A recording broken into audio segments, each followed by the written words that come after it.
Well, ultra-processed foods strike again, and this time in a way we haven't scientifically seen before, defying the odds of mirror flexors everywhere.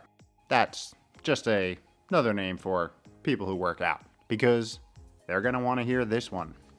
Let's go. Yo, yo, yo! What is up? Welcome back to another week of Out of Health. My name is Kevin. I run liftandbalance.com, where we take aim at all things health and longevity and do it in an odd, weird, interesting, and highly sarcastic way. Today, we are once again discussing why the ultra-processed life is not the way. That is, if you have your vitality over time in mind. Because despite what one may hypothesize, this way of eating seems to affect muscle tissue in one very similar negative way, whether you work out or not. At least, according to this new, hot off the scientific streets research we're gonna review. And don't get me wrong, being physically active is always better than not when it comes to our cellular and metabolic health. But there are a number of reasons why your muscle will be so much happier, aka more functional and efficient, and thus your longevity will be so much better if you ditch them for their tastier, real alternative. It just takes a little time for the palate to adjust. But once it does, you'll never look at a black and white cookie the same again.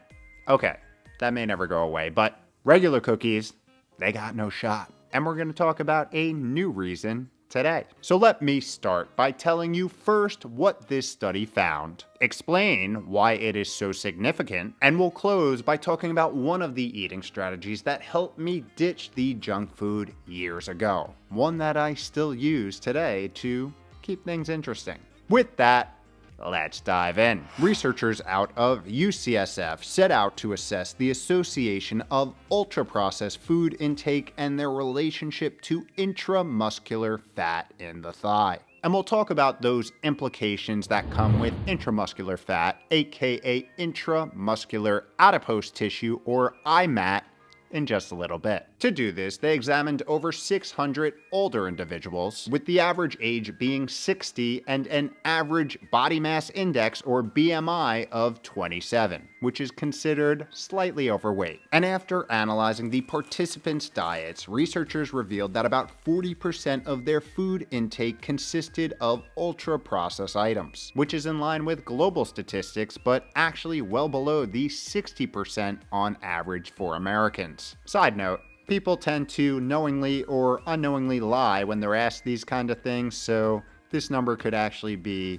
considerably higher. So, just saying. Anyway, they then analyzed the participants' thighs via MRI imaging to see if an association existed. And in line with their expectations, they found that the more ultra-processed foods that an individual consumed, the more intramuscular fat they had on their thigh muscles. But here's the kicker, or the surprising part. The part that may turn those mirror flexors into mirror weepers. These findings held true regardless of calorie intake, BMI, socio-demographic factors, and even physical activity levels, suggesting that these ultra-processed foods alone may have the power to significantly increase intramuscular adipose tissue. And at this point, you may be thinking, okay, so what? A little more fat around my muscle. Big whoop. Well, here's why you should care. And it's because just like everything else in this biological world, it's all about balance. As intramuscular adipose tissue is actually critical for maintaining proper muscle function. However, as you can imagine, and similar to other fats, too much of it can be a problem. As the data has shown, excessive intramuscular adipose tissue deposition can cause insulin resistance, muscle atrophy, strength reduction, impaired muscle function, quality, mobility, and recovery, inflammation, oxidative stress, lipotoxicity, which disrupts mitochondria function, leading to further metabolic dysfunction, increased risk of metabolic disorders, and as a byproduct, even accelerate the aging process. Which Doesn't seem so surprising after that list I just rattled off. Long story short, we do not want an accumulation of fat on our muscles because our muscle cells are one of the most metabolically active and biologically boosting tissue types that we have. And once they begin to become degraded, with it goes our ability to operate efficiently at the cellular level and thus operate to our expected standards at the everyday human level. So this muscle fat dynamic is just another thing we can add to the list of reasons why more muscle and strength is correlated with more longevity, as outlined in these two deep dives here.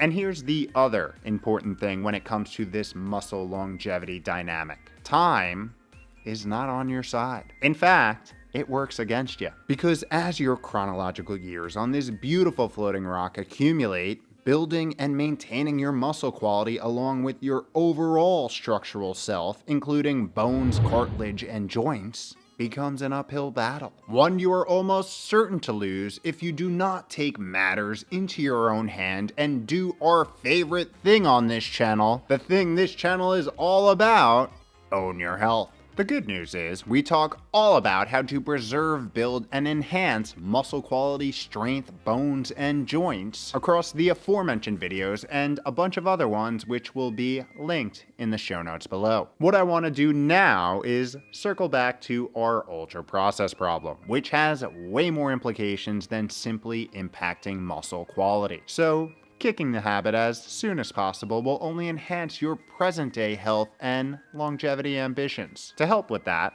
I figured I'd share some of my favorite strategies I personally used when I got started, and hopefully it could help you, or at the very least, give you some ideas. But before we get there, I would be remiss if I didn't first mention the beautiful thing about all this. The fact that when you start consistently eating real whole foods, something's gonna happen.